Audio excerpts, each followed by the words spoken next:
नमस्ते दोस्तों। आज अभिव्यक्ति में हम सुनेंगे मालती जोशी की लिखी कहानी पहली बार। तो चलिए शुरू करते हैं। दिव्या और उसके पापा फटाफट सीढ़ियां चढ़ गए। उनके पीछे पीछे सामान लेकर चढ़ता हुआ होटल का पोर्टर मेरी नज़रों से ओझल हो गया। मैं ही बोझिल कदमों से एक एक सीढ़ी गिनकर पार कर रही थी। इतनी खीज हो रही थी, कोई लिफ्ट वाला ढूंढ लेते होटल तो क्या बिगड़ जाता। पर कभी कभी कंजूसी की हद कर देते हैं ये। 15-20 सीढ़ियों के बाद मोड़ से पहले एक चौड़ी सी लैंडिंग थी। वहीं खड़े होकर थोड़ा सुस्ताने का इरादा किया तो देखा वहां पहले से ही कोई खड़ा है। शायद मेरे विलंबित आरोहण के कारण बेचारे को जबरदस्ती यह विश्राम करना पड़ा। क्षमा याचना की मुद्रा में मैंने हंसकर देखा तो देखती ही रह गई।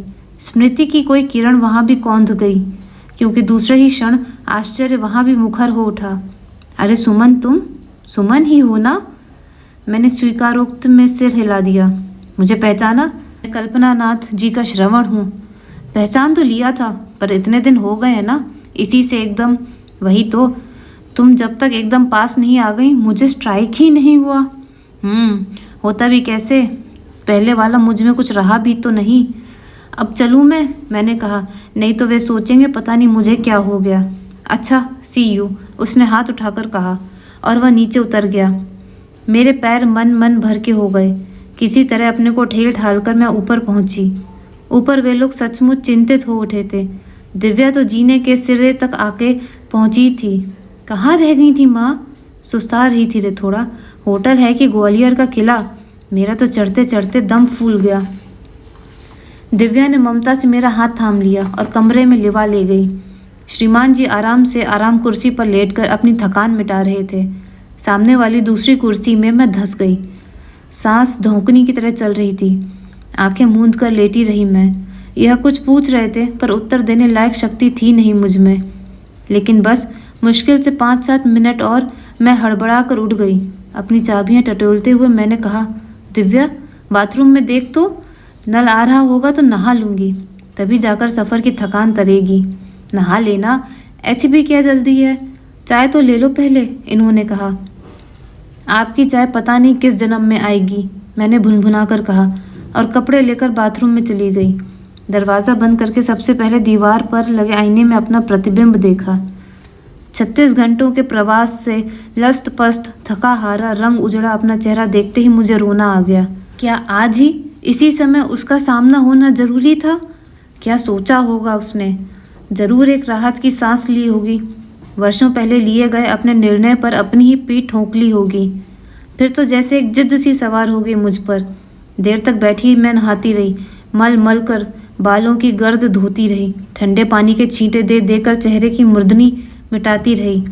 दरवाजे पर दस्तक न होती तो मैं पता नहीं कितनी देर तक नहाती रहती।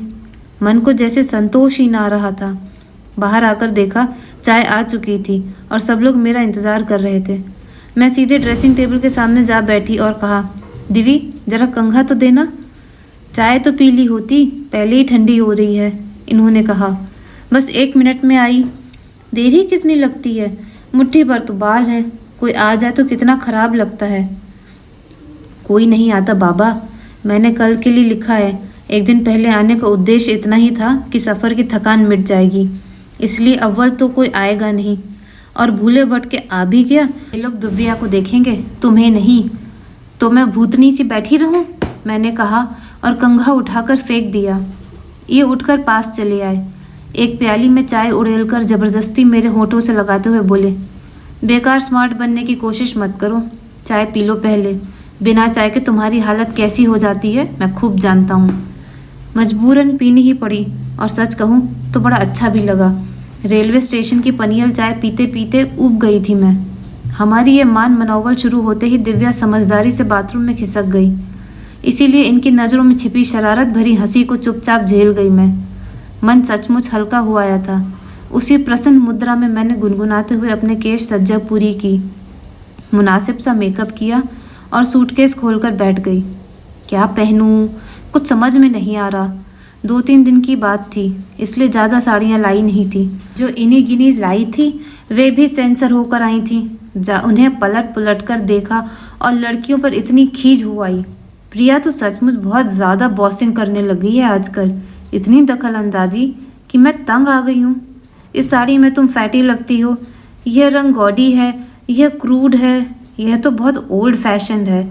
लोग ठीक ही कहते हैं, लड़की बड़ी हो जाए तो माँ का पहनना ओढ़ना छूट जाता है। अलमारियाँ साड़ी से भरी पड़ी हैं, बरसात आई हैं तो वही 2-3 सिल्क, एक लखनवी चिकन, एक चंदेरी जरी, एक फूल वॉयल, इस तरह मेरा सूटकेस जमाया गया है। हताश होकर मैंने ढक्कन गिरा दिया। वे दाढ़ी बना रहे थे, चौंक कर बोले, क्या हुआ? कुछ नहीं, थक गई हूँ, थोड़ी देर लेटूंगी।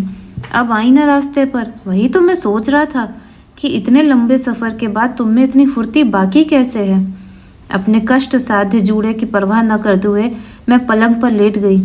उसी समय दिव्या नहा कर निकली। पापा, अब आप निपट लीजिए, मैंने कपड़े रख दिए हैं। मैं विस्मय विमुग्ध सी अपनी बिटिया को निहारती रह गई। उसके काले घने बाल सारी पीठ पर फैले हुए थे, उनसे टप टप करते मोती की सी बूंदें टपक रही थीं। उसके शरीर से महक के स्रोत फूट रहे थे। धुला धुला चेहरा किसी ताजे खिले फूल की तरह दमक रहा था, वैसा ही अलमान सुगंध की किरणें बिखेरता हुआ। उसका यह भीगा भीगा रूप अपलक निहारते हुए मैं सोच रही थी, कहाँ खो जाती है चेहरे की यह ताजगी, यह निश्चल हंसी, आँखों की यह लजीली स्वप्नता, यह की कमनीयता। समय का निर्मम लुटेरा सब कुछ छीन कर कहाँ ले जाता है, क्यों ले जाता है? कब आँख लग गई पता ही नहीं चला। दिव्या की पुकार पर ही तंद्रा टूटी। वो कह रही थी, माँ उठो ना, तैयार हो लो। कहाँ चलना है? मैंने उबासी लेते हुए पूछा। यूं ही घूमने, शहर का एक राउंड लगा लेंगे। अब मैंने ठीक से आंखें खोलकर देखा, दोनों बन ठन कर तैयार खड़े थे। मैं ना चलूं तो? दरअसल बहुत थक गई हूँ। क्यों, अब क्या हो गया? थोड़ी देर पहले तक तो बहुत स्मार्ट बन रही थी, यह मौका भला कैसे चूक गई? मुझे भी ताव आ गया। हाँ, स्मार्ट बनने की कोशिश कर रही थी, पर नहीं बन सकी, क्योंकि मैं निहायत सुस्त, फूहड़ और बोदी लड़की हूँ। लड़की? दिव्या ने कहा और हथेलियों में मुंह छुपाकर फिक्र से हंसती। इतना गुस्सा आया। दीवी, ये बोले, एक हमारे सुपरवाइज़र थे, हांडा साहब। जब भी बीवी का जिक्र करते कहते, मंजीत की मम्मी बड़ी सीधी लड़की है, वेरी इनोसेंट। एक ही किस्सा ऐसे कितनी बार सुनाएंगे आप? मैंने चीख कर कहा। मुझे लड़ने का मूड आ रहा था।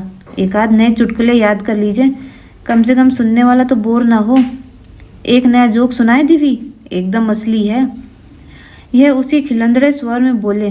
तुम्हारी माँ की एक सहेली थी, मिसेस पाल, हमेशा कहती, I am very lucky Mrs Dubey, मेरे पास बड़ा अच्छा हस्बैंड है। ई, दिव्या ने सिहरते हुए कहा, हस्बैंड ना हुआ, घरेलू नौकर हो गया। वैसे सिद्धांत रूप से दोनों में फ़र्क तो कुछ नहीं है, इन्होंने कृत्रिम गंभीरता से कहा, और पापा के इस अभिनय पर दिव्या खिलखिलाकर हंस दी। मेरा खून बेवजह खौल गया। अब ये जरा जरा सी बात पर खीखी करना बंद करो, छोटी नहीं हो तुम अब। उसकी हंसी अधबीच में ही लुप्त हो गई, चेहरा बुझ सा गया। इन्हें शायद अच्छा नहीं लगा। बोले, come on baby, let us move.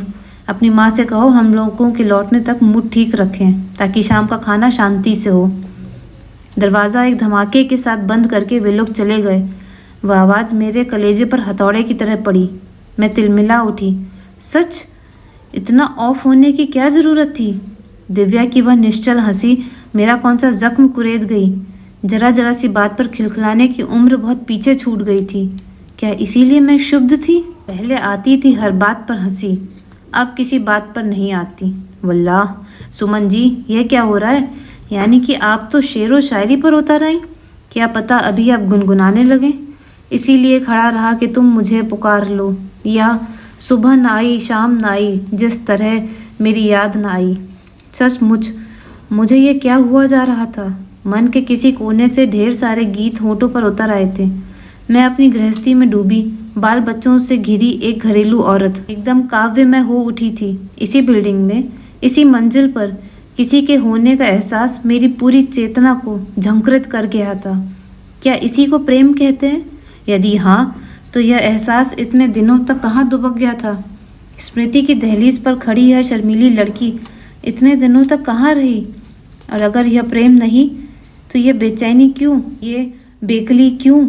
सचमुच कोई अनाम सा रिश्ता भी तो नहीं इस व्यक्ति के साथ। हाँ, एक मजबूत रिश्ता जोड़ने की कोशिश जरूर हुई थी, पर उसमें भी मेरा योगदान कितना था, सब बुजुर्गों की मेहरबानी थी। उन दिनों छोटे चाचा पढ़ने के लिए हम लोगों के पास आ गए थे। उन्हीं से पता चला कि सहपाठियों में एक कल्पना नाथ जी का लड़का भी है, बड़ा होनहार, बड़ा सुदर्शन। तब तक कल्पना नाथ जी का नाम भर सुना था। वह बाबूजी की टक्कर के ही फौजदार वकील थे। चाचा जी की सूचना के साथ वह नाम, वह परिवार एकदम विशेष हो उठा। फिर तो योजनाबद्ध तरीके से परिचय बढ़ाया जाने लगा। आए दिन घर पर कोई उत्सव, कोई आयोजन होने लगा, और कोई आए या ना आए, पर चाचा जी के दोस्तों को जरूर न्योता जाता। मुझसे स्पष्ट रूप से किसी ने कुछ नहीं कहा था, पर बड़े बूढ़ों की फुसफुसाहटें और छोटों की ठिठोलियां अनकहे बहुत कुछ समझा जाती। अनजाने ही एक कल्पना लोक रच लिया था मैंने।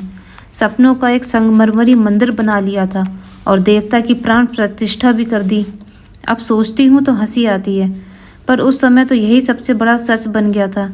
कितने बड़े अंतराल के बाद मेरा यह किशोर सपना मुझसे टकरा गया है। इस आवेग के साथ ही एकदम लड़खड़ा गई हूँ मैं। जैसा कि तय था, हम लोगों ने गिरजा शंकर जी के यहाँ अपने आने की सूचना दूसरे दिन फ़ोन पर दी। छूटते ही उन्होंने हमें दोपहर के खाने का निमंत्रण दे डाला। मुझे तो बड़ा संकोच हो रहा था, पर ये बोले यही ठीक रहा। जितनी देर रहेंगे घर परिवार को उतने ही इत्मीनान से देख सकेंगे। ड्राइंग रूम कर्टसी तो कोई भी निभा लेता है। लगभग 10 बजे हम लोग तैयार होकर नीचे उतरे। सड़क पर वाहनों का रेला सा गुजर रहा था। दफ्तर की आपाधापी थी। ऐसे में अपने लिए खाली रिक्शा खोजना मुश्किल लग रहा था। वे लोग बेचारे कार भेजने को कह रहे थे, हम ही लोगों ने सौजन्यवश मना कर दिया। अब पछतावा हो रहा था। तभी एक टैक्सी जैसे हमारी ही बुलाहट पर सामने आकर रुकी।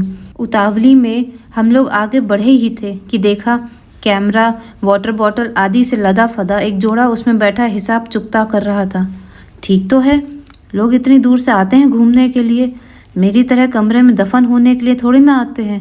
Good morning everybody. एकदम चौंक पड़ी। कल से उन्हीं के बारे में सोच रही थी और अब सामने देखकर एकदम से पहचान नहीं पाई। गॉगल्स लगाए, स्पोर्ट शर्ट पहने वह एकदम अजनबी लग रहे थे। साहब बहादुर से हमारा परिचय नहीं कराओगी सुमन? एक बार फिर चौंक पड़ी मैं, और फिर औपचारिकताओं का दौर शुरू हो गया, पर मेरा मन उनमें कहीं नहीं था। मैं तो मुग्ध होकर उस चंपावर्णी महिला को देख रही थी जो उसके बगल में खड़ी थी। कितने स्मार्ट, कितने युवा लग रहे थे दोनों। समय का कारवां जैसे उन्हें बिना छुए ही गुजर गया हो। नीता, सुमन के पिताजी और डैडी कलीग्स थे। They very very good friends, उन्होंने परिचय कराया था। टैक्सी में बैठते हुए मेरे कानों में यही वाक्य गूंज रहा था। उसमें और भी बहुत सा मैंने जोड़ लिया था। जानती हो नीता, इन लोगों ने तो बाकायदा मेरे लिए जाल बिछा दिया था। फंस ही जाता मैं, हिम्मत से बच गया। डैडी ने कहा, बेटा बचना हो तो उड़न छू हो जाओ। बस इंग्लैंड भाग गया मैं, इसकी शादी के बाद ही लौटा हूँ। मन एकदम कैसा तो हो आया, क्योंकि ये सारी बातें मेरी कल्पना की उपज नहीं थी। मैंने अपने कानों से सब कुछ सुना था। श्रवण के विलायत से लौटने पर कल्पना नाथ जी ने एक बड़ी सी पार्टी दी थी। संयोग से उन दिनों मैं भी वहीं थी, वहीं सब सुना। श्रीमान जी के दोस्तों के बीच बैठे सारा किस्सा सुना रहे थे और मित्र मंडली हंस हंस कर दाद दे रही थी। वह हंसी कितने दिनों तक कलेजे में शूल सी चुभती रही। गिरजा शंकर जी का परिवार देखकर मन प्रसन्न हो गया। जितना सुंदर घर था, उतनी ही सुरुचिपूर्ण साज सज्जा थी। जैसे सुसंस्कृत बच्चे थे, वैसी ही शालीन बहुएं। जैसे सौम्य वह स्वयं थे, वैसे ही मृदु भाषिणी उनकी पत्नी थी। यद्यपि वह अपंग थी और इसलिए दिव्या को लेकर हमें आना पड़ा था, पर घर के अनुशासन पर उनकी पकड़ मजबूत थी। अपने पंगुत्व को उन्होंने बड़ी दिलेरी के साथ स्वीकार कर लिया था। बिस्तर पर बीतने वाली अपनी जिंदगी को उन्होंने व्यर्थ नहीं होने दिया।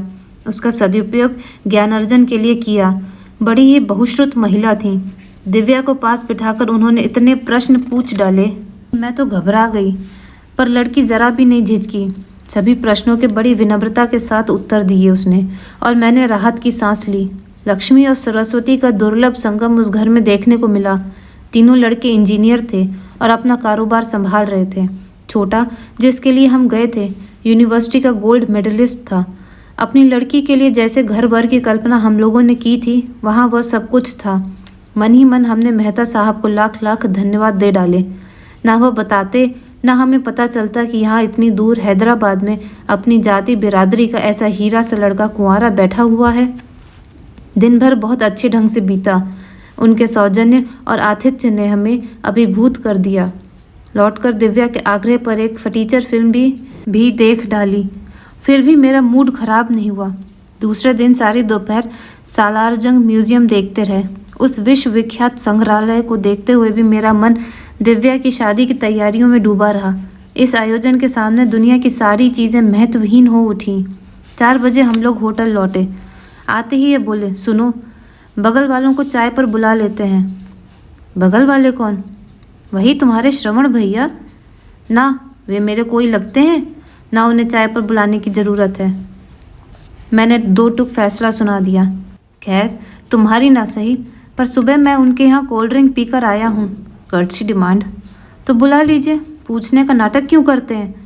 आपको तो बस भीड़ इकट्ठा करने से मतलब है, घर हो या बाहर, कोई फ़र्क नहीं पड़ता, मैंने बेवजह उखड़ते हुए कहा। आखिरकार दिव्या को निमंत्रण देकर उन लोगों के पास भेजा।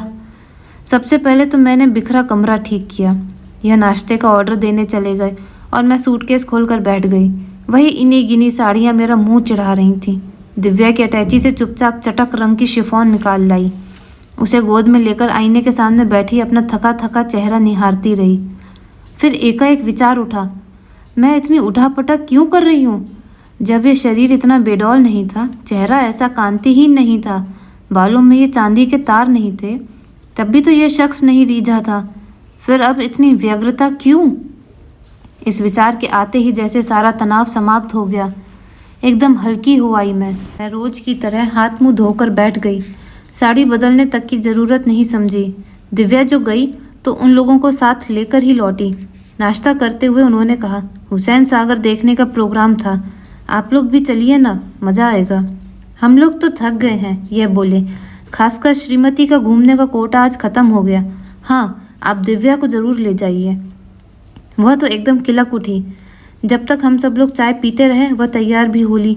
वही चटक जामुनी शिफॉन उसने पहनी थी। उस पर ऐसी फब रही थी कि लगा कहीं मेरी नज़र न लग जाए उसे। उन लोगों के जाते ही मन अकारण उदास हो गया। उन लोगों को बेकार में बोर होने की क्या ज़रूरत थी? मैं अपनी खीज इन पर उतारते हुए कहा, हुसैन सागर कहीं भागा तो नहीं जा रहा था? दिव्या बाद में भी देख लेती। कुछ देर तक वह मुझे घूरते रहे, फिर गंभीर स्वर में बोले, थोड़ा दिल दिमाग मैं भी रखता हूँ सुमन, मुझे क्या एकदम बेवकूफ़ समझ लिया है? लड़की बेचारी बोर हो रही थी इसलिए भेज दिया। लेकिन तुम्हें इतना संकोच क्यों हो रहा है? वे लोग क्या हनीमून ट्रिप पर आए हैं? हाई स्कूल में पढ़ने वाला लड़का घर छोड़कर आए हैं, पता है? और दिव्या बार बार तो इतनी दूर तक आ नहीं सकती। जो देखना चाहती है देख लेने दो। मतलब वहाँ से रिफ्यूज़ल आ गया है, इन्होंने सपाट स्वर में कहा और मुंह फेर लिया। मस्तिष्क जैसे एकदम सुन्न हो गया। मुंह बाए मैं उन्हें देखती रह गई। उसी सपाट स्वर में वह मुझे बताते रहे कि कैसे सुबह गिरिजा शंकर जी का फ़ोन आया था, कैसे वह लड़के की बेहूदगी के लिए क्षमा याचना करते रहे, कानों से उनके शब्द टकराते रहे, झेलती रही। पल भर में यह सुंदर शहर मेरे लिए नरक से भी बदतर हो गया। लगा अभी इसी क्षण इस दम घोटू वातावरण से निकल पड़ूं। रिजर्वेशन जाए भाड़ में। मैं ज़रा बाजार तक हो आता हूँ। इनका स्वर अब एकदम सामान्य सा था। प्रिया और कपिल के लिए कुछ लेता आऊँगा, तुम लोग सामान समेट कर रखना, गाड़ी अल सुबह 7 बजे चल देती है। मैंने कोई उत्तर नहीं दिया। उन्हें शायद अपेक्षा भी नहीं थी। चुपचाप उठकर चल दिए। मैं मन ही मन सूटकेस में रखी अपनी उस निधि को टटोलती रही जो मैं इनसे छुपा कर लाई थी। सब कुछ ठीक ठाक हो जाता तो मेरा इरादा लगे हाथ शगुन भी कर लेने का था। अंगूठी तक ले आई थी मैं। कमरे का एकांत जब असहन हो उठा तब मैं बाहर गैलरी में आकर खड़ी हो गई। नीचे सारी सड़क रोशनी से नहा रही थी। बाजार इंद्रधनुषी प्रकाश किरणों से जगमगा रहा था। सभी तरह के वाहनों की रेलम पेल मची हुई थी। एकदम उत्साह का सा वातावरण था। खड़े खड़े पांव दुख आए थे। फिर भी मैं वहीं खड़ी साइन बोर्ड्स पढ़ती रही। कमरे की स्तब्धता में लौटने की हिम्मत नहीं पड़ी। लंबी प्रतीक्षा के बाद उनकी टैक्सी सामने आकर रुकी। श्रवण के साथ दिव्या को उतरते देखा और एक अजीब सा विचार मन में कौंध गया। उस दिन होटल की सीढ़ियां चढ़ते ही इसका सामना हो गया था। फिर गिरजाशंकर जी के यहाँ जाते हुए भी किसी अपशगुन की तरह सप्तनिक सामने पड़ गया था। मुझे तभी समझ लेना था, मेरा जीवन का पहला सपना था वह भी टूटा हुआ। दिव्या के सपने को कैसे सार्थक होने देता। Hi mamma, you missed a lot. Divya कूदती फांदती सबसे पहले ऊपर चढ़ाई थी और चहक रही थी। इतनी प्यारी साइड थी माँ कि उठने का मन ही नहीं हो रहा था। सनसेट तो इतना वंडरफुल था, सच मम्मा आप लोगों को जाना चाहिए था। अरे तो इसमें इतना अफसोस करने जैसा क्या है, अगली बार मम्मी पापा को अपनी गाड़ी में ही सब जगह घुमा देना बस। सूरज तो अभी बहुत दिनों तक उगता डूबता रहेगा। यह आवाज़ श्रवण की थी। वे दोनों कब पास आकर खड़े हो गए पता ही ना चला। आश्चर्य तो ये हुआ कि उन्हें सारी बातें बताई किसने। दिव्या को देखा, एकदम लाल हो रही थी। हाय अंकल, आप तो बस। बेटे, मैंने शांत लेकिन दृढ़ स्वर में कहा, अंदर जाकर जरा सामान समेटना शुरू करो तो पापा आते ही हाय तौबा मचाने लगेंगे। बड़ी प्यारी लड़की है, उसके भीतर जाते ही नीता ने कहा। हाँ है तो, मैंने सूखी हंसी हंसकर कहा। अपना बच्चा अपने लिए तो प्यारा ही होता है, दूसरों को भी लगे तब ना। मतलब वहाँ से इनकार आ गया है, मैंने हूबहू इनकी तरह ही सपाट स्वर में कहा। क्या कह रही हैं? आखिर कौन सा नुक्स देखा उन लोगों ने? श्रवण जी, मैंने गंभीरता से कहा, सौंदर्य की सबकी अपनी परिभाषा होती है, इसमें जिरह की गुंजाइश कहाँ है? मैं तो इतना गिल्टी फील कर रही हूँ, नीता बोली। पूरे रास्ते हम लोग उसे छेड़ते आए हैं एंड शी इंजॉयड इट। आपको कैसे पता चला? उसमें मुश्किल क्या है? आप दोनों बेटी को लेकर इतनी दूर आए हैं, उसे सजा संवार कर कहीं ले जा रहे हैं। It was an easy game. एक रिक्वेस्ट है दीदी, नीता ने कहा। उसे अभी कुछ नहीं बताइएगा प्लीज़, कोई बहाना बना दीजिएगा। बेचारी इतनी खुश थी, अभी सोच कर ही कैसा लगता है। लड़कियां बहुत चतुर होती हैं नीता, बहानों के पीछे झांकती सच्चाई को आसानी से पकड़ लेती हैं। फिर भी एहतियात तो बरतेंगे ही। पहली बार है ना, इस बार तो उसके मन को नाजुक हाथों से सहेजना पड़ेगा, फिर तो आदत पड़ जाएगी। बात सपनों की नहीं रहती, व्यवहारिकता पर उतर आती है। मन इतना पक्का हो जाता है कि कोई आवेग उसे छूता नहीं। वे दोनों कब निशब्द मुझसे विदा ले गए पता ही नहीं चला। भीतर आकर देखा, दोनों हाथ गोद में लिए दिव्या सोफे पर निश्चल बैठी है। शायद उसने हम लोगों की बातें सुन ली थीं। उसके टूटे हुए सपनों का प्रतिबिंब उसके चेहरे पर साफ झलक रहा था। तो दोस्तों, ये अंत था इस कहानी का। साथ जुड़े रहिए एक और नई कहानी के लिए।